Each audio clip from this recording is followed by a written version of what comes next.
नमस्कार दोस्तों, स्वागत है आपका केटी वॉइस स्टोरीज चैनल में। हमारी आज की कहानी है जैसा दोगे वैसा पाओगे। बस बहुत हो गया, अब मुझसे और सहन नहीं होता। अब मैं यहाँ एक पल नहीं रुकूंगा। प्रभा, तुम्हारी बहुओं ने तो मेरा जीना हराम कर दिया है। केवल 1 महीना ही तो हुआ है बच्चों के साथ उनके शहर आए हुए, लेकिन इस 1 महीने में ही जी भर गया है। अरे, गांव में अच्छा भला गुजारा चल रहा था। साल भर से अंगीठी पर सेकी हुई जली भुनी रूखी सूखी चाहे जैसे भी रोटी खाकर गुजारा हो ही रहा था ना। कम वक्त मेरी अकल पर पत्थर पड़ गए थे। जो सोचे बैठा कि बेटों के घर में बहुओं के हाथ के बने अच्छे अच्छे पकवान खाने को मिलेंगे। कम वक्त ये जीभ की लालसा ही दगा दे गई। पता है प्रभा, अपना घर छोड़ने से पहले एक पल को तो मन में विचार भी आया था कि बहुएं तेज तर्रार हैं, किसी बड़े छोटे का लिहाज नहीं करती। अगर कभी कुछ उल्टा सीधा बोल देंगी तो कैसे सहन करूंगा। कहते कहते दमा के मरीज मोहनलाल जी को खांसी छिड़ गई और फिर कुछ संभल कर बोले, लेकिन प्रभा, क्षणिक सुख की लालसा के आगे आत्म स्वाभिमान ने भी घुटने टेक दिए और बेटों के कहने मात्र से ही खुशी खुशी उनके साथ शहर आ गया, यह नरक से भी बदतर जिंदगी जीने के लिए। पर अब मैंने फैसला ले लिया है प्रभा, अब मैं किसी की नहीं सुनूंगा और तुम भी मुझसे यहाँ रुकने को नहीं कहोगी। 72 वर्ष के मोहनलाल जी अपनी दिवंगत पत्नी की तस्वीर को देखते हुए बड़बड़ाए जा रहे थे। भरा पूरा परिवार होते हुए भी उनका अपना कोई नहीं था। इसीलिए पत्नी की तस्वीर से बात करके अपने दिल का गुब्बार हल्का कर लिया करते थे। उन्हें ऐसा लगता था जैसे वह उनकी बातें सुन रही हैं। दरअसल 1 वर्ष पहले तक मोहनलाल जी अपनी पत्नी प्रभा के साथ अपने गांव में रहा करते थे और खेती बाड़ी किया करते थे। उनके 2 बेटे थे। दोनों ही बेटे शहर में रहा करते थे। 1 वर्ष पूर्व ही उनकी पत्नी प्रभा का निधन हो गया था। पत्नी क्या गई, उनके तो जैसी जिंदगी चली गई थी। बेटे बहु औपचारिकता निभाकर अपने अपने घर चलते बनते हैं। गांव में अकेले रह गए थे तो केवल मोहनलाल जी, जिन्होंने एक गिलास पानी भी कभी स्वयं उठाकर नहीं पिया था। अब चूल्हे पर रोटियां सेकने लगे थे। अंगीठी के धुएं से अक्सर उन्हें खांसी छिड़ जाती थी। जैसे तैसे पकाकर नमक और प्याज के साथ वह जली भुनी रोटियां निगल लिया करते थे। पर बेस्वाद खाना खाते खाते पत्नी के हाथों के बने खाने को याद करने लगते थे तो आंखें गीली हो जाती। अकेलापन इस कदर बढ़ गया था कि अपनी मर चुकी पत्नी की तस्वीर हर दम हाथ में लिए रहते थे और उससे ही बातें करते रहते थे। कुछ गांव के लोग उन्हें ऐसे देखकर उनका मजाक बनाते थे, जबकि पड़ोसी उनकी हालत को समझते थे। वे जानते थे कि यह पागलपन नहीं, अकेलापन है जो उन्हें अंदर ही अंदर खाए जा रहा है। मोहनलाल जी की ऐसी हालत देखकर उनके पड़ोसियों ने उनके बड़े बेटे को फोन किया और उनके मानसिक स्थिति के बारे में सूचना दी और उन्हें अपने साथ रखने को कहा। बूढ़े पिता को अपने पास रखने के लिए दोनों बहुएं हरगिज राजी नहीं थी, परंतु लोक लाज के डर से उनके दोनों बेटे उन्हें अपने साथ शहर ले आए। मोहनलाल जी भी स्वादिष्ट खाना खाने का अरमान लिए बेटों के साथ खुशी खुशी चल दिए। दोनों बेटों ने अपने पिता को एक एक महीना अपने पास रखने का तय कर लिया। पहले बड़ा बेटा उन्हें अपने घर ले गया। पोता पोती के साथ हंसते बोलते समय अच्छा गुजर जाएगा, यह सोचकर मोहनलाल जी के दिल में बड़े बेटे के घर जाने की उत्सुकता थी। लेकिन घर पहुंचने के बाद पता चला कि बड़े बेटे और बड़ी बहू ने अपने दोनों बच्चों का दाखिला मुंबई की एक यूनिवर्सिटी में करवा दिया है। अब वह दोनों वहीं रहकर पढ़ाई करते हैं। यह बात सुनकर मोहनलाल जी आश्चर्यचकित रह गए कि अब जमाना कितना बदल चुका है। लेकिन अभी शायद उन्हें एक सरप्राइज और मिलना बाकी था और वह यह था कि उनकी समधन यानी कि बहू की माँ भी उनके बेटे के घर ही रहती थी। अपने समधन को अपने बेटे के घर में देखकर मोहनलाल जी कुछ असहज महसूस कर रहे थे। खैर, जैसे तैसे मन को समझाते हुए वहां रहने लगे। बेटे के घर रहते हुए 2 वक्त की रोटी तो नसीब हो रही थी, लेकिन वह अपनापन जिसके लिए वह तरस रहे थे, वह दूर दूर तक नजर नहीं आ रहा था।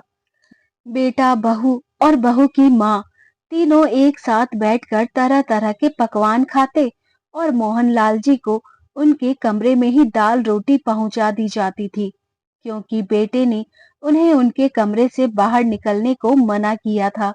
बेटा, बहू और बहू की माँ तीनों के हंसने बोलने की खूब आवाजें आती, परंतु मोहनलाल जी को इस सब से दूर ही रखा जाता था। यह सब देखकर मन ही मन पत्नी से बात करते हुए बड़बड़ाने लगते। शांति, क्या तुमने कभी उल्टी गंगा बहती देखी है? यहाँ देखो, खुद का बाप तो पल पल अपनेपन को और अच्छा खाना खाने को तरस रहा है, और हमारा बेटा अपनी सास को बिठाकर बढ़िया पकवान खिला रहा है, उसके साथ हालचाल ले रहा है, अपनापन जता रहा है। मैं कुछ मांगता हूँ तो यह लोग कहते हैं इस उम्र में परहेज रखना चाहिए। बहू की माँ भी तो बूढ़ी है, तो क्या उसे यह सब खाकर बीमारियां नहीं होगी? वाह ईश्वर, तेरी लीला अपरंपार है। कुछ दिन बीते तो अपने बेटे को कह दिया कि मेरा यहाँ दिल नहीं लग रहा, छोटे बेटे के घर ही छोड़ दे, कम से कम वहां बच्चों के साथ तो दिल लग ही जाएगा। पिता के कहने पर बेटे ने उन्हें छोटे बेटे के घर छोड़ दिया, लेकिन छोटी बहू तो 2 कदम और आगे निकली। ससुर जी को अपने घर में देखते ही उसने तुरंत अपनी जेठानी को फोन कर दिया। क्यों भाभी, हमारे बीच तो एक एक महीने का तय हुआ था ना, अभी तो 20 दिन ही बीते थे। ऐसा भी क्या हो गया था जो आपने बाबूजी को 20 दिन में ही अपने घर से चलता कर दिया?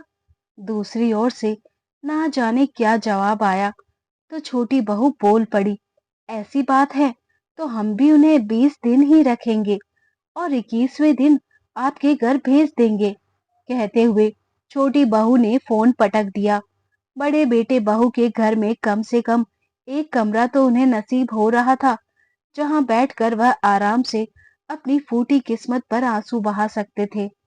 लेकिन छोटी बहू के घर पर तो वह कमरा भी ना मिला।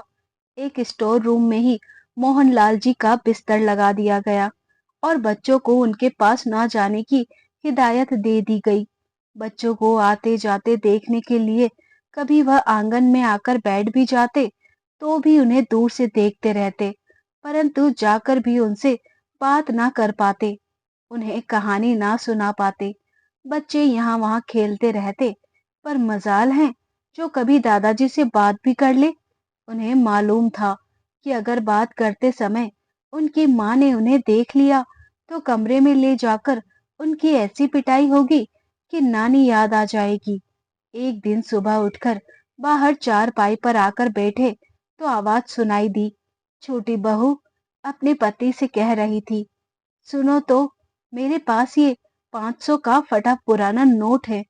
दूध वाला, सब्जी वाला कोई भी लेने को तैयार नहीं है। आप ही इसे चला देना। इसके बदले में मुझे एक करारा नोट दे दो। आज मुझे सहेलियों के साथ पार्टी पर जाना है। मोहनलाल जी भी आदत से मजबूर थे। कुछ गलत होते देखते तो टोक देते थे। बेटे के जाने के बाद उन्होंने बहू को समझाते हुए कह दिया कि बहू, बच्चे बहुत नटखट हो गए हैं। सहेलियों के साथ घूमने फिरने की बजाय थोड़ा उन पर ध्यान दिया करो। यह बात तो जैसे छोटी बहू को कांटे की तरह चुभ गई और चिल्लाती हुई बोली, आपको क्या लगता है मैं सारा दिन आवारागर्दी करती हूँ? बाहर ना जाऊं तो क्या सारा दिन आपकी खांसी की आवाज सुनती रहूं? और वैसे भी मेरे बच्चे बहुत समझदार हैं, आपको उनकी चिंता करने की कोई जरूरत नहीं है। छोटी बहू के मुंह से ऐसी बातें सुनते हुए मोहनलाल जी को लगा जैसे वह छोटी बहू ना हो, कोई ज्वालामुखी हो जो उन पर आग उगलते अंगारे बरसा रहा हो। उम्र का ही तकाजा है जो अच्छे अच्छों को अपने सक्षम घुटने टेकने पर मजबूर कर देता है। कभी ऐसा समय हुआ करता था जब मेरे सामने आवाज उठाने की किसी की भी हिम्मत नहीं होती थी। और आज यह समय आ गया है कि मेरी बहुएं भी मेरी इज्जत उतार कर अपने पांव तले रोन देती हैं। और नालायक बेटों को तो अपनी पत्नियों की चाकरी के अलावा और कोई काम ही नहीं है। बूढ़ा पिता तो उनकी दुनिया में जैसे आता ही नहीं। सोचते हुए बूढ़ी आंखों का रो रो कर बुरा हाल हो गया था। जलालत भरे आंसू पीकर वे अपने बिस्तर पर आकर निढाल से लेट गई। फिर पत्नी की तस्वीर से कहने लगे, प्रभा, मुझे क्यों ना ले गई अपने साथ? क्यों मुझे इस उम्र में कष्ट सहन करने के लिए छोड़ दिया? जिन बच्चों को जीते रहो सदा सुखी रहो जैसे आशीर्वाद देते कभी थकते ना थे हम दोनों, आज उन्हीं बच्चों के लिए मन से बद्दुआ ही निकल रही है। नालायक, नामुराद जैसे शब्द मुंह तक आते आते रह जाते हैं। जिस औलाद को पाला पोसा, समाज में उठना बैठना सिखाया, आज वही औलाद कदर नहीं जानती। कभी गलती से किसी बात में सलाह दिए भी बैठता हूँ तो कहते हैं, बाबूजी, आप तो चुप ही रहिए, आप नहीं समझेंगे। सच कहूँ तो दिल करता है कि खींच के एक तमाचा जड़ दूं, लेकिन चुप रहने में भलाई है, यह सोचकर अपने आप को रोक लेता हूँ। अजी, आप अपना दिल छोटा मत कीजिए, बच्चे नादान हैं, लेकिन आप तो समझदारी दिखाइए। यह तो सोचिए कि कम से कम आपको 2 वक्त की रोटी तो खिला रहे हैं। आप बेकार की बातें सोच सोच कर परेशान मत होइए। मोहनलाल जी को ऐसा लगा जैसे उनकी पत्नी शांति उन्हें समझा रही है। नहीं शांति, मुझे भी अपने साथ ले चलो। कहते कहते मोहनलाल जी नींद में ही बड़बड़ाने लगे और अचानक उनकी आंख खुल गई। चारों ओर देखा लेकिन प्रभा नहीं दिखी। अगले दिन सुबह उठे तो वे फैसला ले चुके थे कि अब अपने घर लौट जाना ही बेहतर होगा।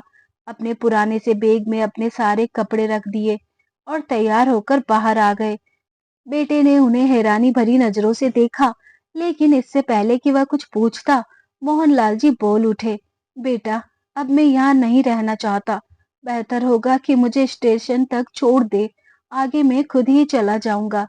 ससुर जी की यह बात सुनते ही छोटी बहू के चेहरे पर चमक आ गई और खुशी से बोली, मैं तो पहले ही कहा करती थी कि बाबूजी का यहाँ दिल नहीं लगेगा, वह अपने गांव में ही ठीक है। आप जल्दी से उन्हें स्टेशन पर छोड़ आइए, फिर आपको ऑफिस भी जाना है।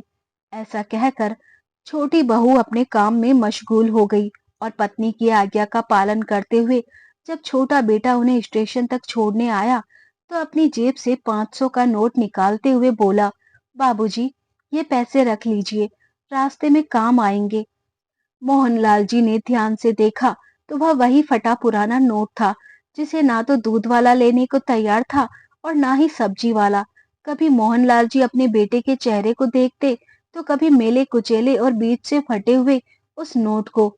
एक बार तो दिल में आया कि उस नोट को एक बार तो वापस बेटे के हाथ में थमाकर बोल दे कि इस नोट को अपने पास ही रखो, मैं तुम्हारी इस मेहरबानी के बिना भी अपने घर वापस जा सकता हूँ।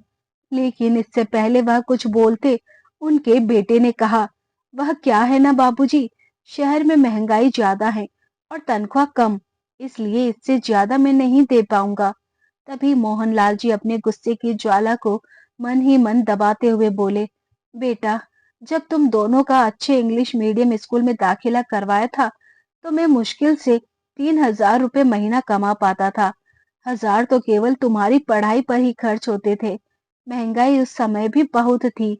जब अपने दोस्तों की देखा देखी तुम अच्छे अच्छे कपड़ों और खिलौनों की डिमांड करते थे, लेकिन मैंने तुम्हारी फरमाइश बराबर पूरी की थी। तुम एक चीज मांगते थे तो मैं 2 लाकर देता था। खैर, वक्त वक्त की बात है। मोहनलाल जी बोलते जा रहे थे, लेकिन उनका बेटा ट्रेन से नीचे उतर चुका था और ट्रेन धीमी गति से चलने लगी। गांव में अपने घर पहुंचे तो मोहनलाल जी को कुछ संतुष्टि हुई। उन्होंने अपने साफे से पसीना पोंछा और चाय पार पर पसर गए। और कितनी शांति है यहाँ, लेकिन फिर से वही अकेलापन और फिर से वही धुआं, उगलती अंगीठी। परंतु फिर भी बिना किसी की 2 बातें सुने आराम से रोटी खाएंगे, इस बात का सुकून था उन्हें। कभी मन किया तो रोटी बना लेते, नहीं तो उदास हुए लेटे रहते थे। धीरे धीरे शरीर और अधिक ढलने लगा और तबीयत खराब रहने लगी। कभी कभार पड़ोसी मिलने आ जाते थे तो उन्हें दवाई वगैरह दे जाते थे। दमे की बीमारी के कारण उनकी हालत थोड़ी और बिगड़ी तो कमजोरी के कारण रोटी बनाने से भी लाचार हो गए। वह भूखे ही चारपाई पर पड़े रहते थे। पड़ोसियों ने बेटों को फोन लगाकर खबर भिजवा दी, लेकिन अपने ही परिवार में मस्त दोनों बेटों को पिता से मिलने आने की कोई जरूरत महसूस नहीं हुई। भूखे रहने के कारण उनकी हालत दिन ब दिन बिगड़ती जा रही थी। अब तो गांव के रिश्तेदार और पड़ोसियों ने भी बेटों को फोन करना बंद कर दिया था, क्योंकि बेटों ने तो जैसे ठान लिया था कि केवल अपने पिता के अंतिम दर्शन करने ही आएंगे। एक दिन उनकी हालत इतनी बिगड़ गई कि मोहनलाल जी ने बिस्तर पकड़ लिया। वह उठ बैठने और बोलने से भी लाचार हो गए। पड़ोसियों ने उनके बेटों को फिर से फोन किया और खबर दी कि उनके पिता की हालत बहुत ज्यादा गंभीर है। यदि वे आखिरी बार उनसे मिलना चाहते हैं तो जल्द से जल्द उनके पास पहुंच जाए। इतना सुनकर दोनों बहुओं के मन में एक खुशी की लहर दौड़ गई कि चलो, अब रोज रोज की झंझट से हमेशा के लिए छुटकारा मिल जाएगा। नहीं तो आए दिन कभी बुखार तो कभी खांसी, कभी यहाँ दर्द तो कभी वहां दर्द। यहाँ अपनी जिंदगी में हम इतने व्यस्त हैं, कौन सेवा करे चारपाई पर पड़े बूढ़े बाप की। बेटों के साथ दोनों बहुएं बड़ी चहकती हुई गांव में पहुंची और घर के अंदर आते ही दोनों के चेहरे पर एकाएक शोक और संताप व्याप्त हो गया। दोनों के दोनों ऐसे फूट फूट कर रोते हुए अपने आंचल को भिगोने लगी जैसे उनकी दुनिया ही लुट गई हो। हालांकि आज पड़ोस के सारे लोग जानते थे कि जिस बूढ़े ससुर को देवता मानने का दिखावा करते हुए ये दोनों दहाड़े मार मार कर रो रहे हैं, उस ससुर को 2 वक्त की इज्जत की रोटी भी कभी इन दोनों से ना खिलाई गई। 1.5-2 घंटे रोने का दिखावा करके जब भूख लगी तो अपने साथ लाए तरह तरह के खाने की वस्तुएं, चिप्स, सैंडविच और आइसक्रीम का लुत्फ उठाने के लिए कमरे के अंदर चली गई। मोहनलाल जी चारपाई पर निढाल पड़े हुए थे। हालांकि वह उठ या बोल तो नहीं पा रहे थे, परंतु सब कुछ देख और समझ पा रहे थे। आज वे वृद्धाश्रम के पीड़ा को बड़ी गहराई से महसूस कर पा रहे थे कि किस तरह उम्र के आखिरी पड़ाव पर आकर इंसान की स्थिति सड़क के किनारे पड़े कचरे की तरह अस्तित्वहीन हो जाती है। खून के रिश्ते भी एकाएक पराये हो जाते हैं। बीमार पड़े मोहनलाल जी को देखने के लिए रिश्तेदार और पड़ोसी सुबह से आ जा रहे थे। जैसे ही कोई घर के अंदर आता तो बेटी बहू में मुंह लटका लेते। बड़ा बेटा बोलता, क्या बताएं, अंतिम समय है, ज्यादा सेवा ना ही करवाएं तो ही अच्छा है, वरना हम भी कहाँ नौकरी से इतना समय निकाल पाते हैं। भैया, मैं तो कहता हूँ बाबू जी को जमीन पर लिटा देते हैं, ना जाने कब बुलावा आ जाए। छोटा बेटा बोला। तभी दोनों बहुएं दहाड़े मार मार कर ऐसे रोने लगी जैसे उनके ससुर जी सच में भगवान को प्यारे हो गए हो। मोहनलाल जी बड़े इत्मीनान से बहू को यह नाटक करते देख रहे थे। बूढ़े पिता को जमीन पर लिटाया गया तो जैसे पूरा गांव ही इकट्ठा हो गया। बड़ी बहू बाबूजी की टांगे दबाती तो छोटी बहू वाहवाही लुटाने के लिए गीता पाठ करने बैठ गई। दोनों बेटों ने पिता के लिए कफन का कपड़ा और लकड़ी की चीता भी मंगवा ली थी, लेकिन मोहनलाल जी जस के तस लेटे हुए थे। शाम हुई तो सब लोग अपने अपने घर चले गए। दोनों बेटे और बहुएं जो अभी तक अच्छा बनने का नाटक कर रहे थे, सब लोगों के जाते ही अपनी असलियत पर उतर आई। छोटी बहू अपनी जेठानी से बोली, ना जाने कब मुक्ति मिलेगी बाबूजी को। बाबूजी को मुक्ति मिली तो हम बंटवारा करके अपने अपने घर चलते बने। लेकिन भाभी, मैं आपको बता देती हूँ कि माँ जी का बड़े वाला हार तो मैं ही रखूंगी। मुझे तो वह बहुत पसंद था। कब से इंतजार कर रही थी कि उस हार को पहनने का मौका कब मिलेगा। आखिर वह घड़ी आ ही गई है। फिर बड़ी बहू बोली, अगर हार तुम रखोगी तो माँ जी के भारी वाले कंगन मेरे हुए, उन्हें बेचकर मैं अपने लिए नए डिजाइन के कंगन बनवाऊंगी। कि दुकान पर डिजाइन भी पसंद कर रखी है। बहुओं की बातें सुन सुनकर मोहनलाल जी अंदर तक आहत हो रहे थे। उनका दिल तो हुआ कि चीख चीख कर पूरे गांव को अपने बेटों और बहुओं की असलियत बता दे, लेकिन शरीर में जान ही कहाँ थी कि कुछ बोल भी पाते। पिता के पास बैठे बेटे और बहुएं आपस में विचार विमर्श करने लगे।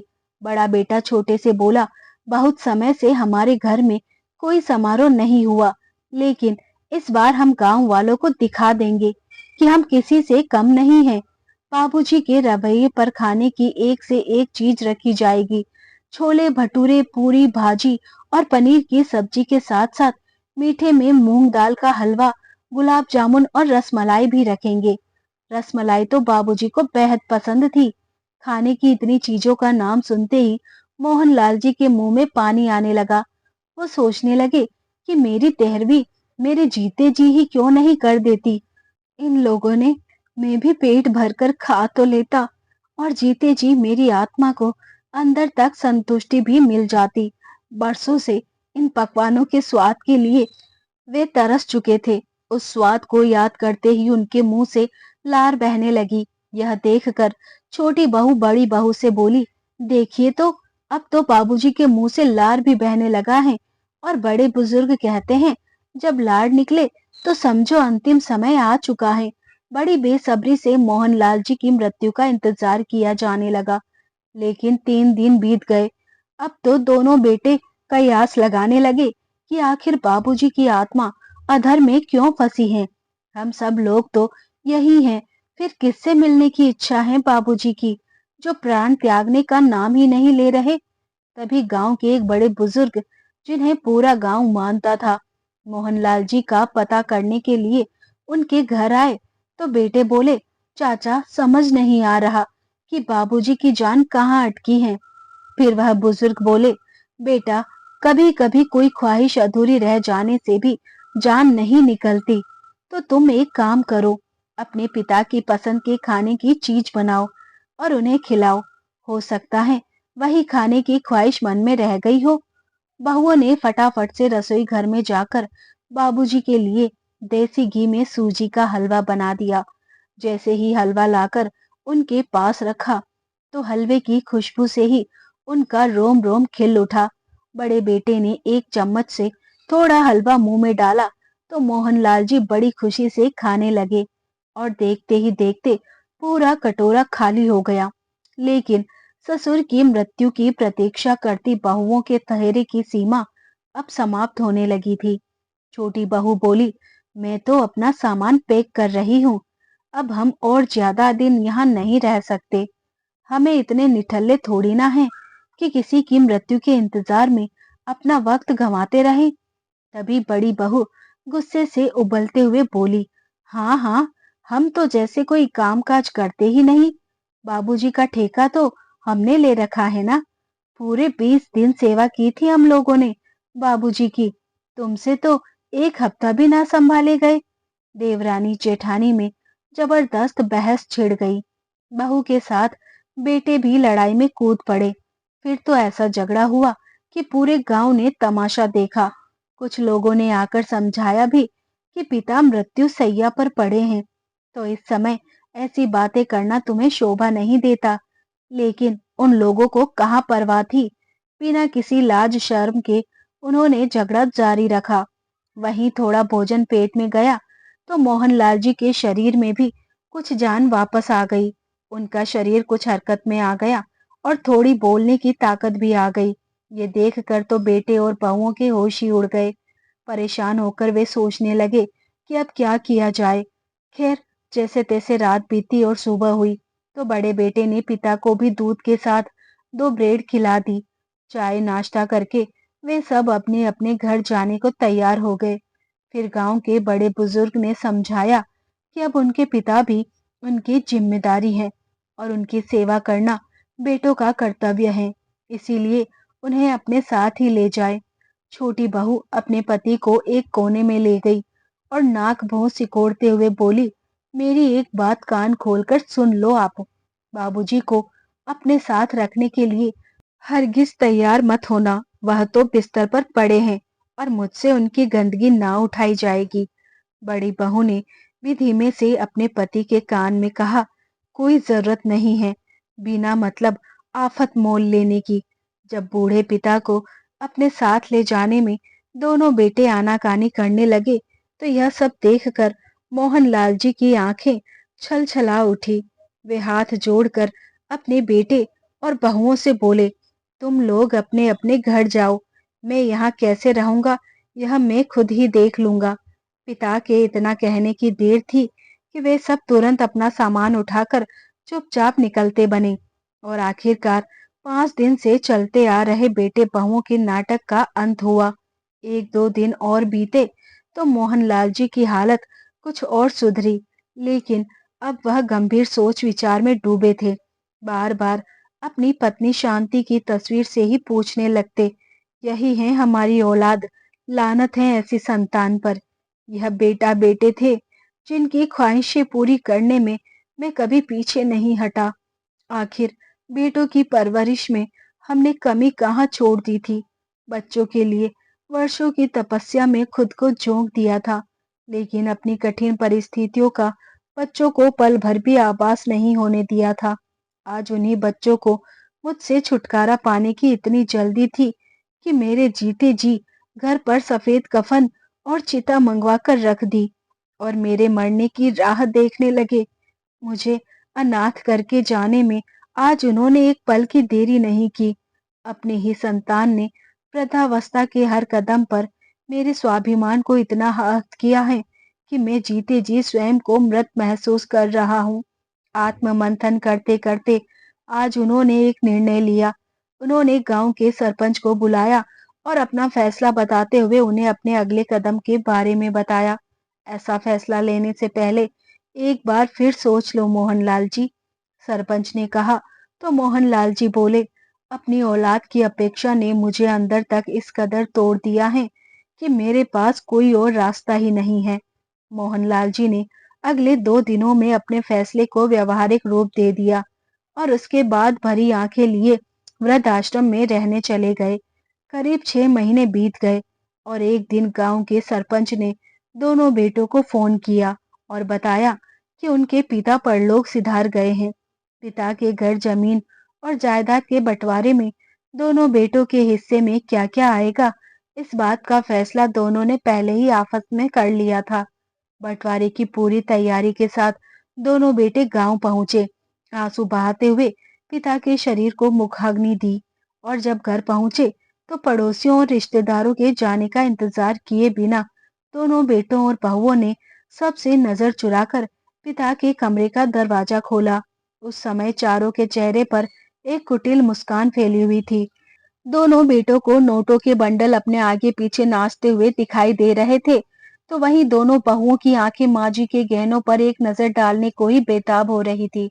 पिताजी की अलमारी खोलकर उसमें से वह दोनों संदूक निकाले जिनमें माँ के गहने और घर और खेतों के कागजात रखे जाते थे। या वहां ताका झाकी की तो संदूक की चाबियां भी मिल गई।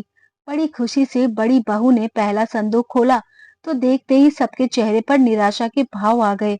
अरे, इस संदूक में तो माँ के गहने होने चाहिए थे, पर यहाँ तो देखो, इसमें तो आप लोगों के बचपन की तस्वीरें पड़ी हैं। और यह क्या है? छोटे बच्चों के खिलौने। यह सब चीजें भी कोई संदूक में रखता है क्या?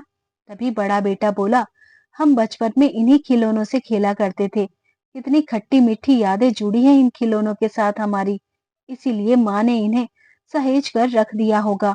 दोनों बहुएं एक के बाद एक सामान निकाल कर फेंकते जा रही थी। बहुत सी चीजें निकली, लेकिन जिस चीज को वह ढूंढ रहे थे वह नहीं मिली। फिर बड़ी आस के साथ उन्होंने दूसरे संदूक का ताला खोला। संदूक में सबसे ऊपर एक थैला रखा हुआ था जिसमें कुछ पैसे रखे हुए थे। वे चारों लालची नजरों से उस थैली को देखने लगी। पैसे निकालकर गिने तो पूरे 50,000 रुपए थे। उसी के साथ एक और लिफाफा रखा था जिसमें 500 का फटा पुराना सा नोट था। और देखो क्या रखा है। संदूक में छोटी बहू बोली तो छोटे बेटे ने सारा सामान निकाल दिया, लेकिन उसमें उनके बचपन के छोटे छोटे कपड़ों के अलावा और कुछ नहीं था। अरे, यह कागज तो हमने पढ़ा ही नहीं। जरूर इसमें बाबूजी के बैंक अकाउंट, उनकी संपत्ति के बारे में कुछ जानकारी होगी। बड़ी बहू बोली तो बड़े बेटे ने पत्र पढ़ना शुरू किया। लिखा था, इतनी बेसब्री से क्या चीज ढूंढ रहे हो बेटा? तुम्हारी माँ के गहने और मेरी संपत्ति। अरे बेटा, हम दोनों की अनमोल संपत्ति तो तुम दोनों की बचपन की यादें ही थी जिन्हें हमने बड़े सहज कर रखा था। लेकिन तुम अपनी जिंदगी में क्या मस्त हुए, अपने माँ बाप को भूल गए। जानते हो किसी इंसान के लिए दुनिया का सबसे बड़ा दुख क्या होता है? अपनों के होते हुए भी किसी अपने के पास में ना होना। और बेटा, उस समय दुनिया के कोई दौलत या संपत्ति काम नहीं आती। तुम्हारा बाप अपने अंतिम समय में हर पल अपने बच्चों के साथ को तड़प रहा था, रोता रहा था, लेकिन तुम्हें वो आंसू नजर नहीं आए। दो दो बेटों के होते हुए भी अपना अंतिम समय में वृद्ध आश्रम में गुजारा हूँ। इससे बड़ी लानत के बाद तुम्हारे लिए और क्या हो सकती है। मैंने अपने खेत की जमीन, यह घर और बाकी की संपत्ति इस वृद्ध आश्रम को दान कर दी है। अंतिम समय में मुझे शरण मिली और 50,000 रुपए मेरे संदूक में से निकले हैं। वह मेरे अंतिम संस्कार का खर्चा है, क्योंकि मेरे मरने के बाद भी मैं तुम पर बोझ नहीं बनना चाहता हूँ। और इसी के साथ लिफाफे में जो 500 का नोट रखा है, मेरे छोटे बेटे के लिए है। बेटा, यह वही नोट है जो ना तो दूध वाला लेने को तैयार था और ना ही सब्जी वाला। और मेरे गांव आने से पहले तुमने यह फटा पुराना नोट मेरे हाथ में थमाकर अपने कर्तव्य की इतिश्री कर ली थी। भगवान से दुआ करता हूँ कि जैसे मेरे साथ हुआ वैसे दिन तुम लोगों को कभी ना देखने पड़े। लेकिन कुदरत का उसूल है, जो हम किसी को देते हैं वह हमारे पास लौटकर वापस जरूर आता है। पत्र पढ़ते पढ़ते बड़े बेटे की आवाज कांपने लगी और छोटा बेटा फूट फूट कर रोने लगा। और दोनों बहुएं अपना अपना सिर पकड़कर जमीन पर धम से बैठ गई। दोस्तों, आपको ये कहानी कैसी लगी, कमेंट करके जरूर बताएं। और मोहनलाल जी ने जो अपने बेटे बहुओं के साथ किया, वो गलत था या सही, अपनी राय कमेंट करके जरूर बताएं। कहानी अच्छी लगी हो तो प्लीज वीडियो को लाइक और चैनल को सब्सक्राइब जरूर करें। फिर मिलते हैं जल्द ही एक नई कहानी के साथ। तब तक आप अपना ख्याल रखिए। धन्यवाद।